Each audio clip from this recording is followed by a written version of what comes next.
তোমাকে মানুষ যত কষ্ট দিবে তুমি তত বেশি চুপ থাকবা, আর তোমার সব অভিযোগ, তোমার সব কষ্ট আল্লাহর উপরে ছেড়ে দিবা।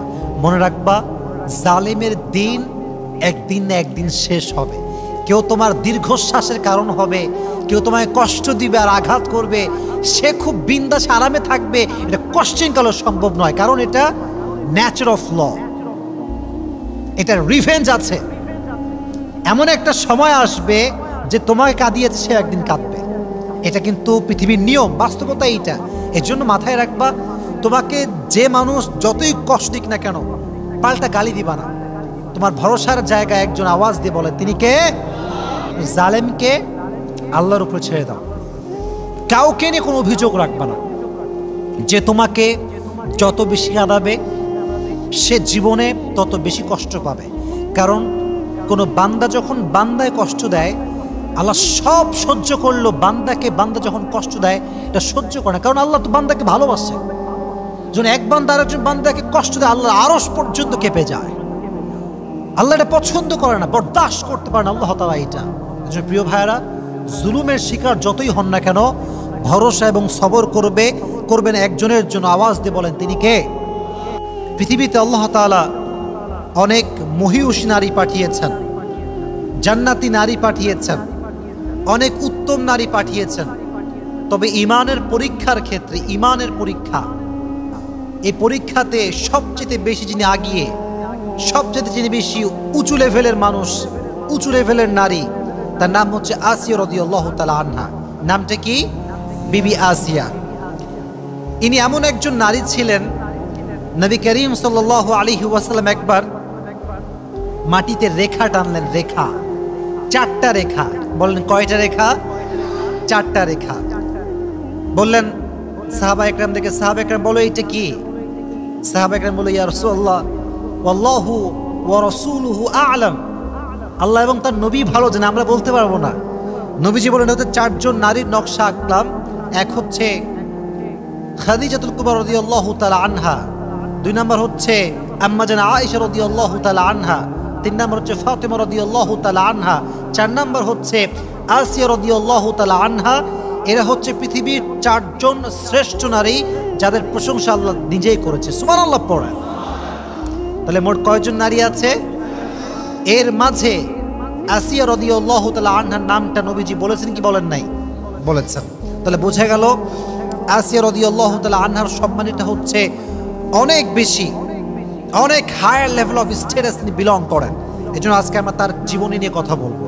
শোনেন, পৃথিবীতে কিছু কিছু নারী পুণ্য অর্জন করেছে। পুরুষদের মাঝে অনেক পুরুষ জীবনে ইমানের পরীক্ষা দিয়েছে, অনেক নেকি অর্জন করেছে, ইসলামের জন্য স্যাক্রিফাইস করেছে, আল্লাহর জন্য স্যাক্রিফাইস করেছে।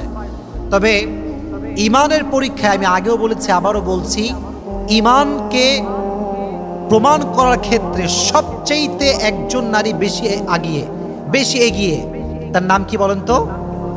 হচ্ছে, বলেন নামটা কি? আসিয়া রাদিয়াল্লাহু তাআলা আনহা। মনে রাখবেন, আসিয়া হচ্ছে ফেরাউনের স্ত্রী। ফেরাউনের নাম শুনছেন আপনারা সবাই? মিশরের 2nd রামসিস ছিল তিনি।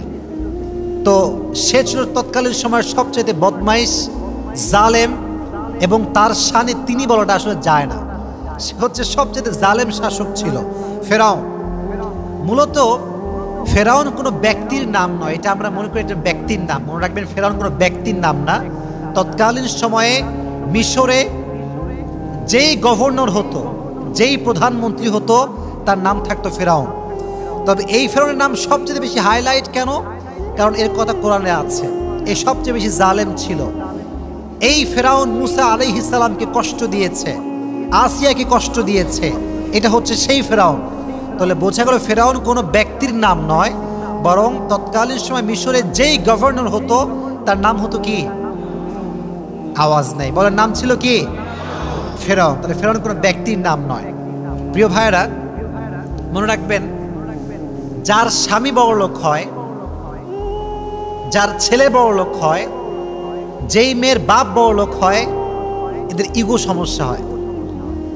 কথা ঠিক আছে না যুবক ভাইরা বলো? বাপের টাকা বেশি হলে মেয়েদের ভাবের কোনো অভাব নাই। তো দেখেন, ফেরাউন তৎকালীন সময়ের প্রধানমন্ত্রী। আমাদের দেশের প্রধানমন্ত্রীর নাম কি? শেখ হাসিনা। তৎকালীন সময়ের নাম কি ছিল? ফেরাউন, সেকেন্ড রামসিস। তো বিবি আসিয়া প্রধানমন্ত্রীর স্ত্রী, গভর্নরের স্ত্রী, তবুও তার আচার আচরণ, ভালোবাসা, ব্যবহার এতটা সুন্দর ছিল, কখনো তার ব্যবহারে অহংকার প্রকাশ পেত না। সুবহানাল্লাহ পড়ে। তাহলে নারীর জীবনীতে একটা গুরুত্বপূর্ণ অংশ হচ্ছে, প্রিয় বোনেরা আমার, জীবনে যদি সুখী হতে চান ইগো কমাবার দরকারটা যুবক ভাইরা আছে না নাই? আছে। অনেক মেয়ের ইগো সমস্যা।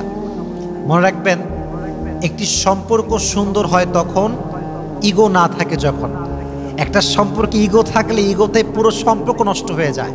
আমি মনে করি পৃথিবীতে সবচাইতে সুন্দর সম্পর্কের নাম হচ্ছে স্বামী স্ত্রীর সম্পর্কের, কারণ এখানে কোনো ইগো থাকে না। কিন্তু আপনি দেখেন যত হারাম রিলেশনশিপ, এর ভেতরে একটা ইগো আছে না নাই? কথা বলেন যুবক ভাইরা, আছে না নাই? তুমি মেসেজ না দিলে আমি দিব না, তুমি রিপ্লাই না করলে আমি রিপ্লাই করব না, এই যে একটা ইগো। স্বামী স্ত্রী ভালোবাসা এত সুন্দর, স্বামী রিপ্লাই না করলে বউ খালি কল করতেই থাকে। সুবহানাল্লাহ।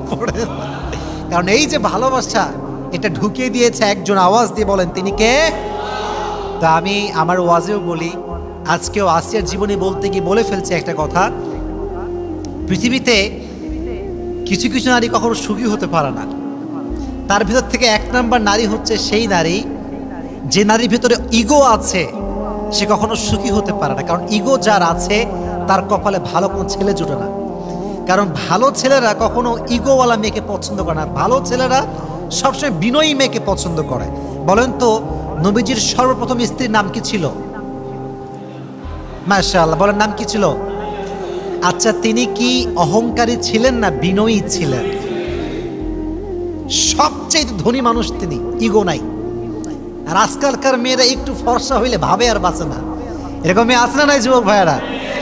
তো মেয়েদেরকে আমি হার্ট করছি না, আঘাত করছি না। এই বন্ধুকে বলছি, বোনেরা আমার, জীবনে সুখী হতে চাইলে ইগো রাখা যাবে না, এক নাম্বার। দুই নাম্বার আরেকটা বিষয় বলেই ফেলি, নারীরা যদি সুখী হতে চায় অভিযোগ করা যাবে না। অনেক মেয়ের খালি অভিযোগ, আমার স্বামীর এইটা ভালো না, ওইটা ভালো না, আমার স্বামী এইটা পারে না, ওইটা পারে না। এরকম অভিযোগওয়ালী নারী আছে না নাই বাংলাদেশে? আল্লাহ মা বোনদেরকে অভিযোগ মুক্ত জীবন দান করুক, সকলেই পড়া আমিন। তো ফেরাউনের যুগে একজন নবী ছিলেন। নবীর নাম ছিল কি বলতে পারবেন? মূসা। বলেন নাম কি ছিল? মূসা আলাইহিস সালাতু ওয়াস সালাম। ওয়াজে আমরা ঢুকে যাচ্ছি, তাকবীর দেন, লিল্লাহি তাকবীর। ফেরাউন একদিন স্বপ্নে দেখতে পেল একজন ছোট্ট শিশু মিশরে জন্মগ্রহণ করবে, যে শিশু আমার রাজ্যকে ধ্বংস করবে, আমার বাদশাহত্বকে ধ্বংস করবে, আমার যে ধর্ম আমি পালন করি সে ধর্মকে সে পরিবর্তন করবে, আমি যে প্রভু দাবি করি আমার প্রভুর দাবিকে সে মাটির নিচে মিশিয়ে ছারখার করে দিবে। এটা সে স্বপ্নে দেখলো। কেউ যদি এই স্বপ্ন দেখে যে আমার রাজত্ব শেষ হয়ে যাবে, তার কি আর ঘুম আসার কথা? ফেরাউনের ঘুম হারাম। কেই ছেলে, কেই শিশু, রাজ্যের সবাইকে ডাকলেন তিনি। তৎকালীন সময়ে ফেরাউনের মন্ত্রীর নাম ছিল হামান। নাম ছিল কি? হামান। তো হামান পরামর্শ দিল যে জনাব, আপনার উচিত একটি আদেশ জারি করা যে বনি ইসরাইলে এই মিশরে যত শিশু গ্রহণ করবে ছেলে হলেই হত্যা করবে। নাউজুবিল্লাহ পড়েন। ছেলে হলেই হত্যা। আদেশ জারি হয়ে গেল। তো বর্ণিত আছে যেই সময়ে হত্যার আদেশ বন্ধ ছিল সে সময়ে মূসা আলাইহিস সালাতু ওয়াস সালামের ভাই হারুন, নাম কি প্রিয় ভাইরা?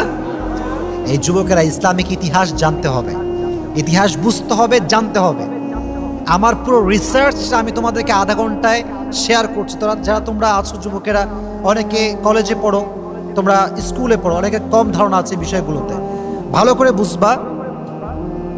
ফেরাউন যে সময়ে ছিলেন বাদশাহ, এই মাইকের প্রবলেম হয়েছে, সাউন্ডটা ঠিক করে দাও একটু। আচ্ছা, যেটা বলছিলাম, তো শেষ শহীদ যুগে ফেরাউনের যুগে একজন নবী, সে নবীর নাম ছিল কি? মূসা। এইদিকে তাকান, নবীর নাম ছিল কি? মূসা। নবীর আরেকজন ভাই ছিল, ভাইয়ের নাম ছিল কি? হারুন আলাইহিস সালাতু ওয়াস সালাম। তো যখন হারুন আলাইহিস সালাতু ওয়াস সালাম জন্মগ্রহণ করেন তখন হত্যার আদেশ বন্ধ ছিল, কিন্তু মূসা আলাইহিস সালাতু ওয়াস সালাম যখন জন্মগ্রহণ করেন তখন হত্যার আদেশটা জারি ছিল। তো মূসা আলাইহিস সালাতু ওয়াস সালামের আম্মাজান বড় ভয় পেলেন যে আহা, যদি আমার সন্তানকে হত্যা করে তাহলে আমার কি হতে পারে, তাহলে আমার কি অবস্থা হতে পারে। তিনি অনেক ভীতু হয়ে গেলেন, অনেক ভয় পেলেন যে আমার কি হতে পারে। তখন তিনি যে কাজটি করলেন সেটি হচ্ছে ওনার সন্তানকে তিনি গোপনে লালন পালন শুরু করলেন, গোপনে, কেউ জানতো না। একটা বাচ্চা যে জন্মগ্রহণ করেছে তার ঘরে কারো কোনো খবরই ছিল না, তবুও ভেতরে একটা ভয়, ফেরাউন যদি জানতে পারে, যদি লিক হয়ে যায়, খবর হয়ে যায়, তাহলে আমার কি হবে। তো আল্লাহ তাআলা আদেশ করলেন যে হে মূসার মা, কথা কি বোঝা যায় যুবক ভাইরা? বলেন, কথা বোঝা যায়? যায় যায় তাকবীর দেন, লিল্লাহি তাকবীর। আল্লাহ তাআলা মূসা আলাইহিস সালাতু ওয়াস সালামের মায়ে একটা আদেশ বুঝাই দিলেন যে তুমি তোমার সন্তানকে ছোট্ট একটা কাঠের বাক্স তৈরি করো, কাঠের বাক্স তৈরি করে তুমি তোমার সন্তানকে নীল দরিয়ায় ভাসিয়ে দাও। তো যখন আল্লাহ তাআলা আদেশ করলেন তখন তিনি তাই করলেন। ছোট্ট একটা বাক্সতে মূসা আলাইহিস সালাতু ওয়াস সালামকে বন্দী করলেন, বন্দী বলতে রাখলেন, এবং তাকে তিনি ভাসিয়ে দিলেন। তবে প্রিয় ভাইয়েরা, আল্লাহ তাআলা ওয়াদা করেছিলেন তুমি আমার উপরে ভরসা করে বাচ্চাকে ভাসিয়ে দাও, তোমার বাচ্চাকে ফেরত দিয়ে দিবে একজন। আওয়াজ দিয়ে বলেন তিনি কে? সাউন্ডে কোনো সমস্যা হচ্ছে? তো আমি যেটা বলছিলাম, আল্লাহ তাআলা তাকে হৃদয়ে চিন্তা দিলেন যে তুমি তোমার বাচ্চাকে ভাসিয়ে দাও। তো বাচ্চাকে ভাসানোর পরে মজার ঘটনা দেখেন, খুব ভালো করে খেয়াল করবেন। বলেন তো, মূসা যখন জন্মগ্রহণ করেছিলেন তখন কি হত্যার আদেশ বন্ধ ছিল না জারি ছিল?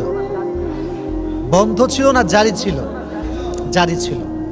তো এই বাচ্চাটা ভেসে ভেসে ভেসে কার কাছে আসে জানেন? ফেরাউনের যেই প্রাসাদ, প্রাসাদের সামনে যে দরিয়ার ছোট্ট একটা নালা চলে গিয়েছে সেখানে এসে থামছে।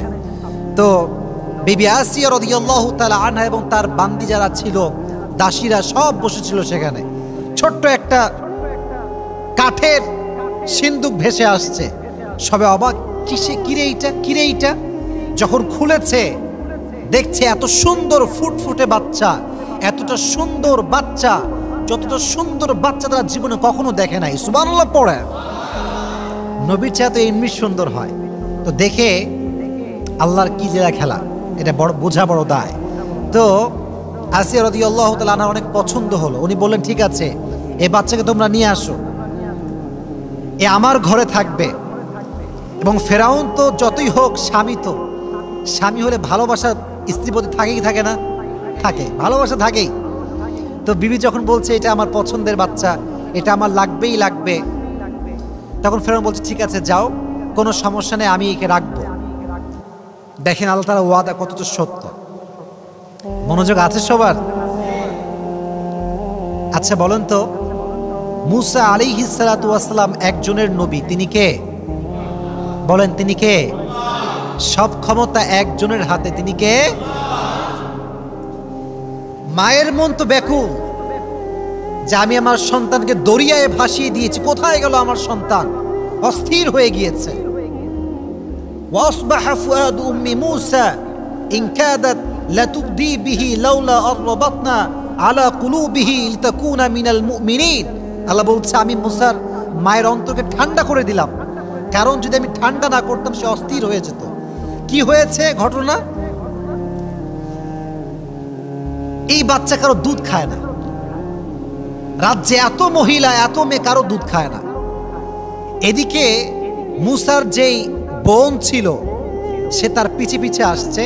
মূসা যায় কোথায়, কোথায় ভেসে ভেসে যায়, সে সব দেখতে পাইছে যে মূসা কোথায় আছে, কোন অবস্থায় আছে। এবং যখন মূসাকে রাজ্যে ঢুকানো হয়েছে, সে কেউ দুধ খাচ্ছে না এই খবরও সে পেয়ে গিয়েছে। তখন সে বলছে সবাইকে ডাক দিয়ে, আচ্ছা আমি যদি একজন নারীর সন্ধান দিয়ে আপনাদেরকে, এমন নারী যে নারী এখানে আসলেই বাচ্চা তার দুধ পান করবে, আপনাকে তাই গ্রহণ করবেন? সে বলছে অবশ্যই, নিয়ে আসো। কোথায় সেই মহিলা? আল্লাহর আদেশ দেখেন, সঙ্গে সঙ্গে সে গিয়ে মূসা আলাইহিস সালামের মায়ের কাছে গেলেন, গিয়ে বললেন যে এই ঘটনা, আপনাকে এখন ফেরাউনের কাছে যাওয়া লাগবে। নিয়ে আসছে। নিয়ে আসার পরে যখনই বাচ্চা কোলে নিয়েছে, সঙ্গে সঙ্গে বাচ্চা তার দুধ পান করতে শুরু করে দিয়েছে। সুবহানাল্লাহ পড়ে। তো যখন দুধ পান করতে শুরু করছে, ফেরাউনের মনে সন্দেহ, কিরে এই বাচ্চা কারো দুধ পান করে না, এই মহিলার দুধ কেন পান করে? ভেতরে একটা সন্দেহ যুবক ভাইরা আছে না নাই?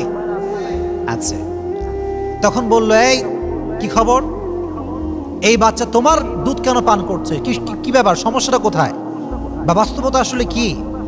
তখন সে বলল যে দেখুন, আমি এমন একজন নারী, এমন একজন মহিলা, যে আমার কাজই হচ্ছে বাচ্চাদেরকে দুধ পান করানো। এজন্য যে কোনো বাচ্চাই আমার দুধ সহজে পান করে, এই জন্য এই বাচ্চাও খুব সহজে আমার দুধ পান করেছে। এই যে একটা উপস্থিত জবাব, এটা মুসার মায়ের অন্তরে ঢুকাই দিয়েছে। একজন আওয়াজ দিয়ে বলে, তিনি কে? এবার আল্লাহর কি সুন্দর আমানত রক্ষা। ফরাদাদনাহু ইলা উম্মিহি কাই তাকাররা আইনুহা ওয়ালা তাহজান ওয়ালিতা'লাম আন্না ওয়া'দাল্লাহি হাক্কু ওয়ালাকিন্না আকতারাহুম লা ইয়ালামুন। আল্লাহ বলছেন, ওয়াদা সবাই ভাঙতে পারে, কিন্তু ওয়াদা একজন ভাঙতে পারেন না, তিনি কে? এবার হামান বলল, ঠিক আছে, এই মহিলাকে আমাদের প্রাসাদে রেখে দাও, এবং প্রত্যেক নারীর যেই বেতন, তার চেয়ে ডবল বেতন দিয়ে নারীকে রাখা হোক। সুবহানাল্লাহ পড়ে। আল্লাহ তাআলা মূসা আলাইহিস সালামকে তার মায়ের গর্ভে ফিরিয়ে দিলেন। আমরা ঘটনার দিকে আসছি, আসিয়ার জীবনের মেইন চ্যাপ্টারে আমরা আসছি। এটা বলতেই হবে, আসিয়ার জীবনী বলতে গেলে মূসা আলাইহিস সালামের জীবনীটা উল্লেখ করাটা অনেক বেশি জরুরি একটা বিষয়। তো দেখেন, যখন মূসা বড় হলো, প্রথমে হচ্ছে শৈশব, তারপরে কৈশোর, তারপরে যৌবন। তো যখন একটু যুবক হয়েছে, তাগড়া কিছুটা যুবক, একটা অকাজ করে ফেলছে, এটা ভুল কাজ করে ফেলেছে। আচ্ছা, মাঝে মাঝে আমাদের মাঝে ঝগড়া লাগে না? ঝগড়া লাগে কি লাগে না? লাগে। মনে করেন আপনি রাজশাহী সিএনবি আছে না, এই কথা কয় না, আছে না নাই? গেছো তোমরা? গেছো? কখন গেছো?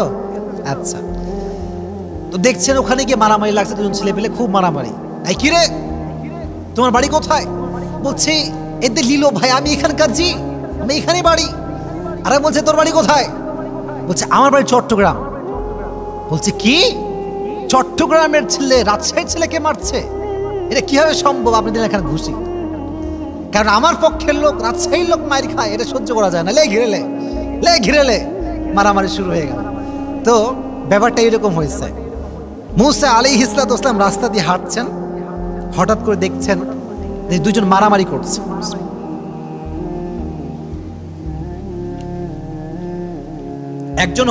একজন হচ্ছে মূসা আলাইহিস সালামের বংশের লোক, আরেকজন হচ্ছে বাহিরের লোক। তো মূসা তার পক্ষের লোকের মানে পক্ষ নিতে গিয়ে এমন একটা ঘুষি মারছে ওই লোককে, এক ঘুষিতে জায়গায় শেষ, মরে গেছে, জায়গাতেই ডেড, স্পট ডেড। এখন বলেন তো, হত্যা করলে একটা রাষ্ট্রীয়ভাবে শাস্তি আছে না নাই?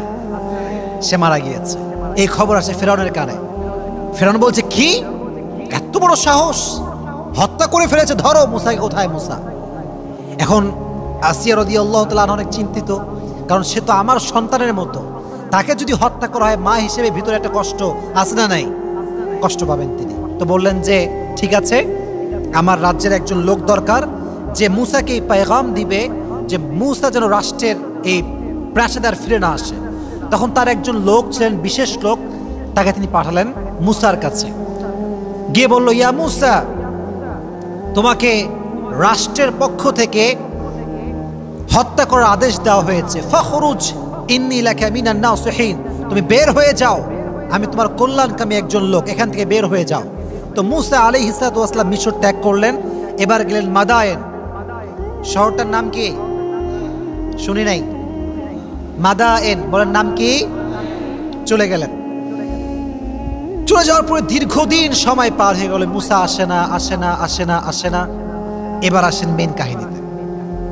এটা তাকবীর দেন, লিল্লাহি তাকবীর।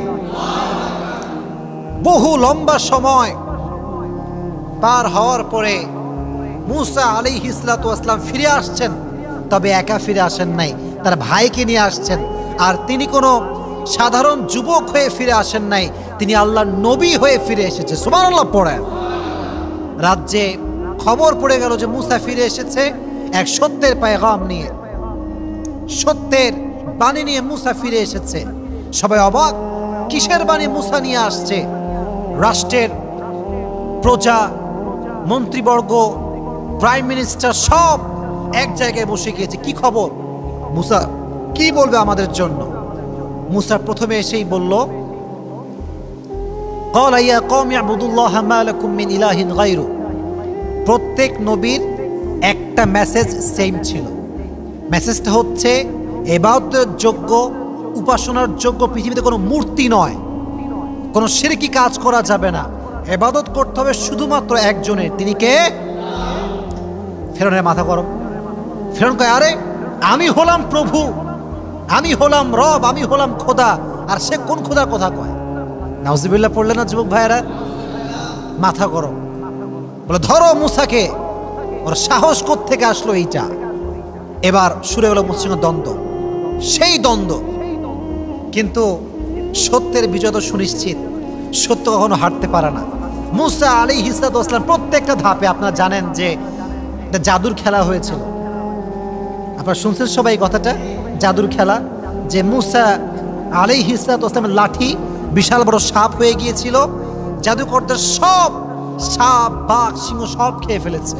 তো ফেরাউন প্রত্যেকটা ক্ষেত্রে হার মেনে গিয়েছে ফেরাউন মুসার সামনে, কারণ এটা তো কোনো মিথ্যা বাণী নয়, এটা একজনের বাণী। তিনি কে?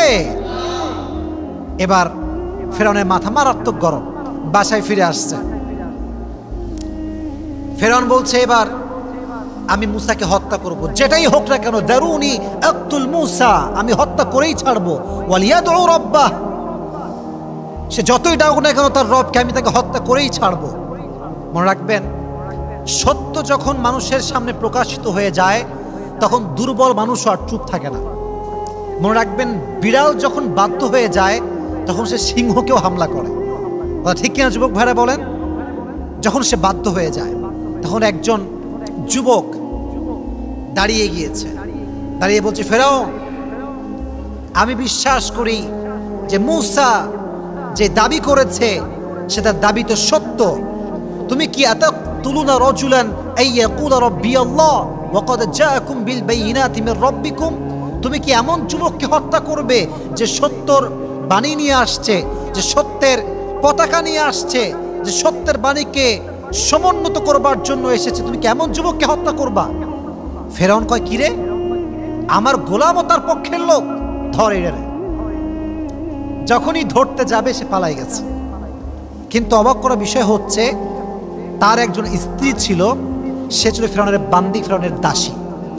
যুবক ভাইয়েরা একটা কথা মাথায় রাখবেন, এখন আসলে গোলাম আমরা ব্যবহার করি না, দাসী আমরা ব্যবহার করি না। আগের যুগে দাসী ছিল কিছুটা স্ত্রীর মতো। এটা নলেজে রাখবেন যে স্ত্রীর সঙ্গে যেমন সহবাস করা যায় এখন, এটা হালাল, এবং এটা নবীজির হাদিসের মাধ্যমে, কোরআনের মাধ্যমে এটা স্পষ্ট প্রমাণিত। তবে তৎকালীন সময়ে দাসীর সঙ্গে সহবাস করা হালাল ছিল। তো প্রত্যেকটা বাদশাহ, বড় বড় লোক, বড় প্রধানমন্ত্রী বলেন, বড় ধনী বলেন, সবার দাসী ছিল। তো তার যে দাসী ছিল ফেরাউনের, এই দাসীর স্বামী ছিল এই যুবকটা, যে যুবকটা ফেরাউনের বিপক্ষে স্লোগান তুলেছিল।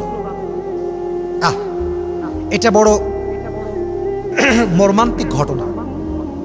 এই ঘটনা আর তারপরে একটা ঘটনা, এই দুটো শুনলে আমাদের আলোচনা আজকে শেষ হয়ে যাবে। ফেরাউন বলল, ঠিক আছে, যেহেতু সে পালিয়ে গিয়েছে, এবার তার বউকে ধরো। বউকে নিয়ে আসছে, যুবতী মেয়ে, বয়স খুব বেশি একটা নয়, দুইটা মাত্র মেয়ে। কয়টা মেয়ে? তোমরা সবাই বলো যুবক ভাইরা, কয়টা মেয়ে? দুইটা মেয়ে। একটা হচ্ছে হাঁটতে পারে, কথা বলতে পারে, আর একটা হচ্ছে কোলের শিশু। কিসের শিশু? কোলের শিশু, বাচ্চা, একদম বাচ্চা। এই তুমি কি ঈমান এনেছো? এই বাদী, তুমি কি ঈমান এনেছো? স্পষ্ট ভাষায় বলছে, আমি আল্লাহর উপর ঈমান এনেছি। ঈমান কাকে বলে? তো বলছে, তুমি যদি মুসার উপরে ঈমান এখন না ছাড়ো, আল্লাহকে যদি অবিশ্বাস না করো, আমার প্রভুত্ব যদি তুমি স্বীকার না করো, তোমাকে আমি আগুনে পুড়িয়ে মারব, তোমার সন্তানদেরকে আমি আগুনে পুড়িয়ে মারব। এই সবাই যাও, আগুন জ্বালাও, খড়ি নিয়ে আসো। আগুন বিশাল বড় লম্বা এড়িয়ে ধরে আগুন জ্বালানো হয়েছে। বলছে ঈমান আনবা? বলছে ন, আমি আল্লাহকে বিশ্বাস করে। ওর বাচ্চাকে ধরো। ঠাস করে, যে বড় মেয়েটা ছিল, বেশি বড় না, ছোট্ট, তবে কথাও বলতে পারে, হাঁটতেও পারে, অবুঝ শিশু, ধরে টেনে হিচড়ে নিয়ে যাচ্ছে। ফেরাউন বলছে, তুমি জাস্ট এই কথা বলো যে তুমি আমাকে বিশ্বাস করো প্রভু হিসেবে, তোমার মেয়েকে আমি ছেড়ে দেব। কিচ্ছু বলছে না, চুপচাপ। আপনি বোঝেন ঈমান কাকে বলে? ঈমান কাকে বলে? টেনে হিচড়ে বাচ্চাকে নিয়ে গিয়ে ঠাস করে জ্বলন্ত আগুনে ফেলাই দিচ্ছে। যেমন ভাবে আমরা পেঁয়াজি ভাজি, আলুর চপ ভাজি, গরম চুলার উপরে যখন তেল দিয়ে পেঁয়াজ যখন ফেলা হয়, ঠাস করে একদম ভাজা হয়ে আমাদের সামনে, চোখের সামনে ভেসে ওঠে। মেয়েটার পুরো গায়ের রক্ত, গোস্ত আগুনে ফেলার সঙ্গে সঙ্গে পুড়ে ছারখার হয়ে বিচ্ছিন্ন হয়ে গিয়েছে। মা তার চোখের সামনে সব দেখছে, সব দেখছে। যদি একবার বলে তোমাকে আমি বিশ্বাস করি, প্রভু হিসেবে বিশ্বাস করি, সব মাফ পেয়ে যাবে। বলছে চুপচাপ। প্রথম মেয়েকে শেষ, জ্বালিয়ে পুড়িয়ে ছারখার। এবার ছোট্ট বাচ্চা, কোলের শিশু, মা কোলে নিয়ে আছে। এবার বাচ্চাকে নেওয়া হয়েছে। কোলের শিশু তো কিছুই বোঝে না, ও তো মামাও চিৎকার করতে পারে না, খালি ম্যা ম্যা করছে, ম্যা ম্যা করছে। আর মায়ের হৃদয়টা ভেঙে চুরে চূর্ণ বিচূর্ণ হয়ে যাচ্ছে। একদিকে ফেরাউন, আর একদিকে আমার ঈমান, আমি কোনটা বাঁচাবো? এবার তখন বাচ্চাকে নিয়ে যখন আগুনে ফেলেছে, ছোট্ট শিশুকে পুড়ে ছারখার হয়ে গিয়েছে। মায়ের হৃদয়টা ভেঙে চুরে চূর্ণ বিচূর্ণ হয়ে গিয়েছে। চোখের অশ্রু শুকিয়ে গিয়েছে, কাঁদতেও পারছে না, ভেঙে চুরে চূর্ণ বিচূর্ণ হয়ে গিয়েছে। আল্লাহ বলছে, জিবরাইল, মায়ের চোখের পর্দা হটিয়ে দাও। চোখ খুলে গেল, দেখতে পেল তার সন্তান মারা যাচ্ছে, মেয়ের রুহুটা কবজ হচ্ছে, বের হচ্ছে। সচক্ষে মেয়েকে দেখতে পাওয়া শুরু করেছে সে। তার মেয়ে ডাক দিয়ে বলছে, আম্মা জান, টেনশন করবেন না, ওয়ালা তাখাফ ওয়ালা তাহজান, আমরা অচিরেই জান্নাতে একসঙ্গে সাক্ষাৎ করব। সুবহানাল্লাহ। পড়। আল্লাহ সাক্ষাৎ করায় দিলেন মেয়ের সঙ্গে। তো যখন দুই মেয়ে শেষ আগুনে পুড়ে, এবার বান্দির পালা। বান্দিকে একদম ধরে টেনে হিচড়ে আগুনের দিকে নিচ্ছে। যখন আগুনের দিকে নিবে, বলছে থামো থামো থামো, একটু থামো, টিফ টিফ টিফ, একটু থামো, ওয়েট ওয়েট এ মিনিট, আমি একটা কথা বলবো, একটা আবদার আছে। ফেরাউন বলছে, কি আবদার বলো? বলছে যে আমি যখন পুড়ে যাব, আমার হাড্ডি আর আমার দুই মেয়ের যে হাড্ডি আছে, এই তিনটাকে তোমরা এক জায়গায় দাফন করবা, একই কবরে দাফন করবা। ফেরাউন বলল, ঠিক আছে যাও, তোমার এই আবদারটা রাখা হলো। যখন মাকে জ্বালিয়ে পুড়িয়ে ছারখার করে দেওয়া হলো, মায়ের হাড্ডি দাফন করা হলো সন্তানের হাড্ডির সঙ্গে। 2000 বছর, হাদিস থেকে বলছি, 2000 বছর পরে নবীজি মেরাজে গেলেন। বাইতুল মাকদাস থেকে যখন তিনি উপরে উঠবেন, জান্নাতের সুঘ্রাণ ভেসে আসছে, জান্নাতের সুগন্ধি ভেসে আসছে। নবীজি বলছেন, এই সুগন্ধি কোত্থেকে আসছে ইয়া জিবরাইল? জিবরাইল বলছে, নবী হে, 2000 বছর আগে ফেরাউনের বাদীকে হত্যা করা হয়েছে আগুনে পুড়িয়ে, তার সন্তান সহ। ওই যে তাদেরকে দাফন করা হয়েছে যে মাটিতে, সে মাটির থেকে আজ অব্দি জান্নাতের সুঘ্রাণ ভেসে আসছে। সুবহানাল্লাহ পড়ায়। ঈমান কাকে বলে? ঈমান হারায়নি। যখন তারা এভাবে মারা গেল, আসিয়া চোখের সামনে সব দেখতে পেয়েছে। আসিয়া আলাইহিস সালাতু ওয়াস সালাম দেখার সঙ্গে সঙ্গে প্রকাশ্যে ঈমান এনেছে যে আমি আজ থেকে ঘোষণা করলাম আমার রব একজন, আমার প্রভু একজন, আমার স্রষ্টা একজন। আওয়াজ দিয়ে বলেন তিনি কে? ঈমান কাকে বলে? ঈমান কাকে বলে? তো আসিয়া যখন ঈমান আনছে, ফেরাউনের মাথা গরম। হ্যাঁ, তুমি আমার বউ, তুমি আমাকে প্রভু হিসেবে মানবা না? এটা কেমন করে সম্ভব? আসিয়াকে ধরো, আটক করো। শুরু হলো নির্যাতন। জেলখানায় প্রথমে বন্দী করা হলো। আসিয়া ঈমান আনে না। 2 নম্বরে তার, দেখেন এদিকে তাকান, জুলুম কাকে বলে দেখেন। একটা কাঠ আনা হলো, কাঠ চেনেন না আপনারা সবাই? কাঠ নিয়ে আসছে, কাঠে প্যারেক ঢুকাইছে, প্যারেক। এদিকে তাকান, প্যারেকের 2টা মাথা থাকে, একটা হচ্ছে আগা আর একটা হচ্ছে গোড়া। দেখবেন যে আগাটা একদম চিকন, খেয়াল করছেন? আগাটা কেমন হয় ভাই? চিকন না হলে তো ঢুকবে না, চিকন হয় দেখবেন। আর উপরেরটা ওটা একটু মোটা হয়। তো প্রত্যেকটা কাঠে প্যারেক ঢুকাইছে, প্যারেকের আগা যখন বের হয়েছে হালকা করে বের করছে, প্রত্যেকটা কাটা এভাবে বের হয়ে আছে, কাঠের ভেতর থেকে এভাবে ঢুকে। কথা কি বোঝা যায় আমার? যাচ্ছে বোঝা যাচ্ছে? এই কাঠের উপরে আসিয়া তো মেয়ে মানুষ, আমরা জানি যে মেয়ে মানুষের শরীরের চামড়া জেনুইনলি অনেক নরম হয়। পুরুষদের চামড়া মোটামুটি শক্ত হয়, আর জিম করলে আরো শক্ত হয়, কিন্তু মেয়েদের চামড়া এমনিতে নরম হয়। তো আসিয়াকে ধরে বেঁধে এই কাঁটাযুক্ত কাঠে শোয়াই দেওয়া হয়েছে।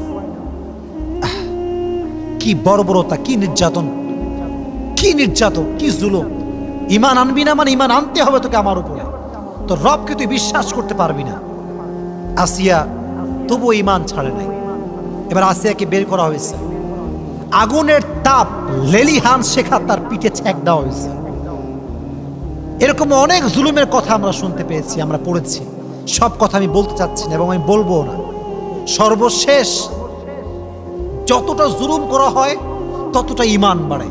যতবার জুলুম করে ততবার আসিয়া পড়ছে লা ইলাহা ইল্লাল্লাহ মুহাম্মাদুর রাসূলুল্লাহ সাল্লাল্লাহু আলাইহি ওয়াসাল্লাম। ঈমান ছাড়ে না। সর্বশেষ ফেরাউন বুঝতে পারল যে একে দিয়ে আমার আর কাজ হবে না, একে শুলিতে চড়িয়ে দাও, শুলি নিয়ে আসো। আমি আমার যে ইমোশনটা আছে আমি বলতে পারছি না, মানে আমার ভাষাটা আসছে না আর কি, আমি পারতেছি না বলতে আর কি। শুলি নিয়ে আসা হলো, আসিয়াকে বেঁধে শুলিতে চড়ানো হলো, বেঁধে দিয়ে একদম। তখন আসিয়া বুঝতে পারলেন যে আমার সময় বেশি একটার বাকি নাই, দিন শেষ, দুনিয়ার জীবন এখানেই শেষ হয়ে যাবে। তখন তিনি দোয়া করলেন। এদিকে তাকান, দোয়াটা শোনেন, শেষ কথা এইটা। إذ قالت رب ابن لي عندك بيتا في الجنة ونجني من فرعون وعمله ونجني من القوم الظالمين। আল্লাহ, আমি আর পারবো না, এই জুলুম সহ্য করা আমার পক্ষে সম্ভব নয়। তুমি তোমার এই বান্দি আসিয়ার জন্য জান্নাতের পাশে একটা ঘর তৈরি করে দাও। সুবহানাল্লাহ পড়ায়। যখন আসিয়ার রুহুটা কবজ হবে, যখন তিনি প্রচন্ড তাপে, প্রচন্ড কষ্টে, জুলুমের শিকার হয়ে মারা যাবেন, আল্লাহ তার চোখের পর্দা খুলে দিলেন। তিনি যখন তার রুহ কবজ হবে, তখন তিনি তার স্বচক্ষে জান্নাতের সব নাজ ও নিয়ামত দেখতে শুরু করে দিলেন। সুবহানাল্লাহ। পরীক্ষা কাকে বলে? শুলিতে চড়ে দিয়েছে, শুলিতে চড়ে মারা গিয়েছে, শেষ, প্রত্যেকটা চামড়া খসে পড়েছে, রক্ত বের হয়েছে, ঈমান ছাড়ে নাই, ঈমান ছাড়ে নাই। এজন্য আমি শুরুতে একটা কথা বলেছিলাম বারবার, যে পৃথিবীতে অনেক নারী এসেছে, অনেক ঈমানের পরীক্ষা দিয়েছে, অনেক পুরুষ এসেছে, অনেক ঈমানের পরীক্ষা দিয়েছে, বাট একজন নারীর ঈমান সবচেয়ে শক্ত ছিল, যিনি ঈমানের পরীক্ষায় উত্তীর্ণ হয়েছিলেন। তার নামটা কি? যদি বোঝেন আরো জোরে বলেন, নামটা কি? মা বোনদের জন্য, আমাদের জন্য এখান থেকে শিক্ষা নেওয়ার দরকারটা যুবক ভাইয়েরা আছে না নাই? এজন্য আজ থেকে আমাদের শিক্ষা হচ্ছে, বাতিল যতই আমাদেরকে জুলুম করুক না কেন, আমরা কখনো ঈমান হারাবো না। রাজি আছেন তো ইনশাআল্লাহ? এক নাম্বার শিক্ষা হচ্ছে, ঈমানটা মজবুত হতে হবে। যে কোনো সিচুয়েশন হোক না কেন, ঈমানের বাহিরে যাওয়া যাবে না। আমার সঙ্গে বলেন, এবার আমাকে রিপ্লাই করতে হবে। এতক্ষণ ওয়াজ শুনেছেন, এখন রিপ্লাই করেন। যত অবস্থা খারাপ হোক না কেন, ঈমানের বাহিরে যাওয়া, ঈমানের বাহিরে যাওয়া। 2 নাম্বার শিক্ষা এটা, উপরে মাইক আছে, আমার বোনেরা আমাকে শুনছে আমি জানি, অনেক মুরব্বী দাদিরা নানিরা আমার বোনেরা আমাকে শুনছে আমি জানি। বলেন তো, আসিয়ার স্বামীর নাম কি ছিল? এই তো মাশাআল্লাহ, নাম কি ছিল? এত ওয়াজ করলাম এতক্ষণ ধরে, কোন ওয়াজে কি বুঝতে পারছেন যে আসিয়া তার স্বামীর সঙ্গে খারাপ ব্যবহার করেছে? বুঝি নাই। করেছে? ফিরআউন কি ভালো মানুষ না খারাপ মানুষ? হিসেবে তারা জুতা দিয়ে পেরানোর কথা, জুতা দিয়ে মারার কথা। শিক্ষা, স্বামী যত খারাপ হোক, যতই খারাপ হোক, স্ত্রী তার ব্যবহার খারাপ করতে পারবে না, পারবে না। হ্যাঁ, যদি একান্ত না হয়, একান্তই ভালো না হয়, গাঁজাখোর, মদখোর, নেশা করে, নামাজ পড়ে না, সর্বোচ্চ শেষ লেভেল হচ্ছে তালাক, ডিভোর্স। ডিভোর্স দিয়ে দেন একদম, সব নিয়ম কানুন মেনে, যেটা আপনার খুলা তালাক আছে, যেভাবেই হোক স্বামীর থেকে পরিত্রাণ পান, কিন্তু খারাপ ব্যবহার শুনি নাই। খারাপ ব্যবহার, খারাপ ব্যবহার করা 2 নাম্বার। 3 নাম্বার যে শিক্ষাটা, এটা প্রাসঙ্গিক না, অপ্রাসঙ্গিক। কারণ আসিয়ার জীবনে জানতে গেলে একজন নবীর জীবন জানতে হয়। নবীটার নাম কি ছিল? মাশাআল্লাহ, নাম কি ছিল? মুসা আলাইহিস সালাতু ওয়াস সালাম। এই যুবকরা হতাশ, আমরা অনেকেই হতাশ, যারে চাইছে আসে না কেন। অনেকে আছে না এরকম, যে বিয়ে করছে একজনে কিন্তু হয় না, আর একজনে ভালোবাসে, এরকম যুবক ভাইরা হয় না? হয় না? হয়। দেখো, একটা কথা এখান থেকে শিক্ষা আছে, আল্লাহ যার জন্য যা নির্ধারণ করে রেখেছে তা সঠিক সময়ে আল্লাহ দিয়ে দিবে। শুধুমাত্র অপেক্ষা করতে হবে, ভরসা করতে হবে একজনের উপরে। তিনি কে? দেখেন, বাচ্চাকে ধরে, ছোট্ট বাচ্চাকে ধরে একটা ছোট্ট টেবিলে, ছোট্ট একটা বাক্সে ঢুকায় ভাসায় দিছে।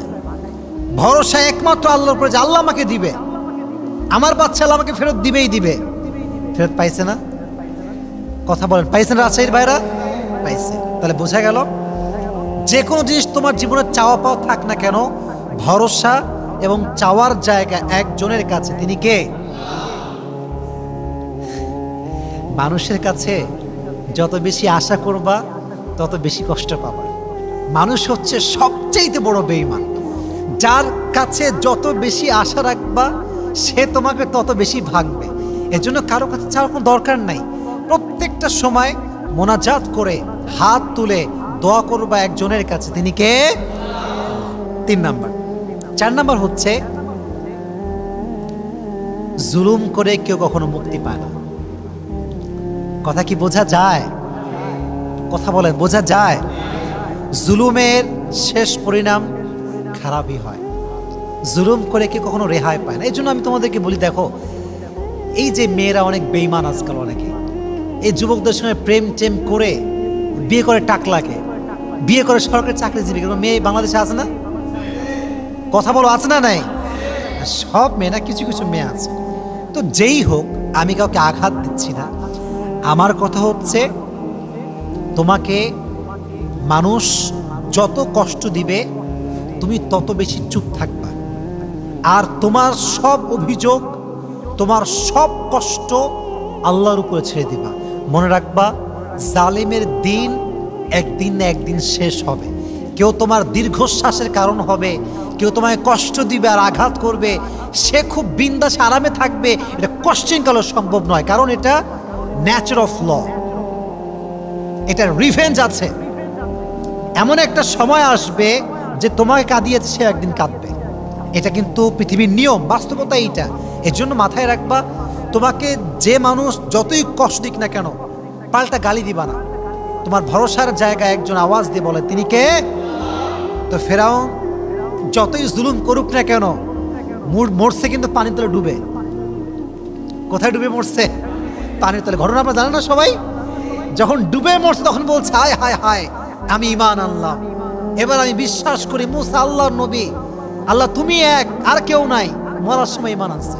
এই মরার সময় ঈমানের কোনো লাভ কি আছে? আসলে আছে নাই। তাহলে বোঝা গেল জুলুমের শেষ রক্ষা কখনো ভালো হতে পারে। জালেমকে আল্লাহর উপর ছেড়ে দাও, কাউকে নিয়ে কোনো অভিযোগ রাখবা না। যে তোমাকে যত বেশি কাঁদাবে সে জীবনে তত বেশি কষ্ট পাবে। কারণ কোনো বান্দা যখন বান্দায় কষ্ট দেয়, আল্লাহ সব সহ্য করলো, বান্দা যখন কষ্ট দেয় এটা সহ্য করে না, কারণ আল্লাহ তো বান্দাকে ভালোবাসে। যখন এক বান্দা আরেকজন বান্দাকে কষ্ট দেয় আল্লাহর আরশ পর্যন্ত কেঁপে যায়। আল্লাহ এটা পছন্দ করে না, বরদাস্ত করতে পারে না আল্লাহ তাআলা এটা। এজন্য প্রিয় ভাইয়েরা, জুলুমের শিকার যতই হন না কেন ভরসা এবং সবর করবেন একজনের জন্য। আওয়াজ দিয়ে বলেন তিনি কে? সর্বশেষ কথা, এবং এটা আমার ওয়াজের শেষ কথা, সেটা হচ্ছে এই, আল্লাহর সঙ্গে এটা আমার জীবনের এমন একটা লেসন, এটা আমি শিখেছি আজকে। এটা আমি আগে জানতাম না, এটা আমি আজকে শিখেছি। এটা শুনে আমরা দোয়া করব। আপনার সবার মনোযোগ আছে? সবার শুনে মনোযোগ আছে সবার? আচ্ছা, একটু পানি খেয়ে নেই, যে দামি কথা বলবো, একটু ক্লান্ত হয়ে গেছি, একটু পানি খেয়ে নেই।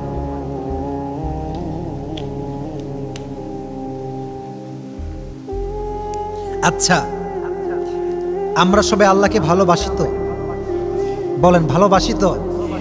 বলেন ইনশাআল্লাহ ভালোবেসে যাবো ইনশাআল্লাহ। মনে রাখবেন, ভালোবাসা এটাকে উর্দুতে বলা হয় মোহাব্বত। এটাকে বলা হয় কি? সবাই বলেন, আবার বলেন। আচ্ছা, এই ভালোবাসার আর একটা ওয়ার্ড আছে, এটাকে বলা হয় উর্দুতে ইশক। এটা কি বলেন দেখি? ইশক।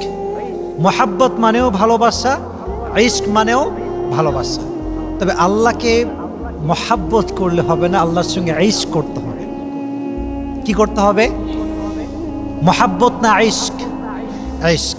এবার শোনেন, मोहब्बत काके बोला? मैं आज सुनছিলাম, मोहब्बत एक ऐसा चीज़ है जब कोई किसी को मोहब्बत करता है तो उसका भी ख्याल होता है, अपना भी ख्याल होता है। लेकिन इश्क एक ऐसा चीज़ है जब कोई किसी से इश्क करता है तो अपना ख्याल नहीं रहता, सिर्फ उसका ख्याल रहता है। ভালোবাসা হচ্ছে এমন জিনিস, যখন কেউ কাউকে ভালোবাসে তখন শুধুমাত্র তারও খেয়াল থাকে এবং যে তাকে ভালোবাসে তারও খেয়াল থাকে, উভয়ের খেয়াল থাকে। কিন্তু ইশক এমন একটা জিনিস, যখন কেউ কাউকে ইশক করে ফেলে তখন সে নিজেকে ভুলে যায়, শুধু তার খেয়াল থাকে যাকে সে ভালোবাসে। এজন্য আসিয়া আলাইহিস সালাতু ওয়াস সালাম যখন সূর্যে মারা যাচ্ছেন, শেষ জীবনের শেষ লগ্নে আছেন, নিজের দিকে খেয়াল করেন নাই, ভেবেছেন এক সত্তার কথা। আওয়াজ দিয়ে বলেন তিনি কে? দিস ইজ কল্ড ইশক, দিস ইজ নট মোহাব্বত। এটা ভালোবাসা না, এটা হচ্ছে ইশক। ইশক মানে হচ্ছে আমি যাকে ভালোবাসবো শুধু তাকে নিয়ে ভাববো, দুনিয়ার মানুষ কি ভাবলো, কে গালি দিল, কে ক্রিটিসাইজ করলো, দেখার সময় আমার কাছে না। এই যে দেখেন আমার মুখে, এটা কি ভাই? এটা কি? এটা কি? এটা কি? জুব্বা। এটা কি? দেখবেন দাড়ি রাখলে কিরে জঙ্গি হয়ে গেলে নাকি রে, বুড়া হবি নাকি রে অকালে, এরকম লোক আছে না? তোমাদের কথায় আওয়াজ না, এরকম লোক আছে না? আবার দেখবা যদি মেয়ের বয়স 18 হয়, 19 হয়, 20 হয়, বোরকা পড়লেরই নানি, দাদি, খালাম্মা, চাচি, মেয়ের বয়স 19। মনে রাখবেন, যদি আপনি আল্লাহকে ভালোবাসেন আপনাকে এগুলো সহ্য করতে হবে, কিছু করার নাই, জুলুমের শিকার হতেই হবে।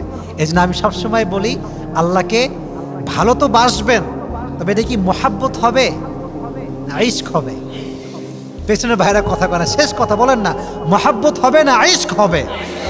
আল্লাহ সবাইকে এটা আমল করার তৌফিক দান করুন, সকলেই পড়া আমিন। আমরা যা যা শুনেছি, যতটুকু শুনেছি, আল্লাহ সবাইকে এটা মানা, বোঝা এবং আমল করার তৌফিক দান করুন, সকলেই পড়া আমিন।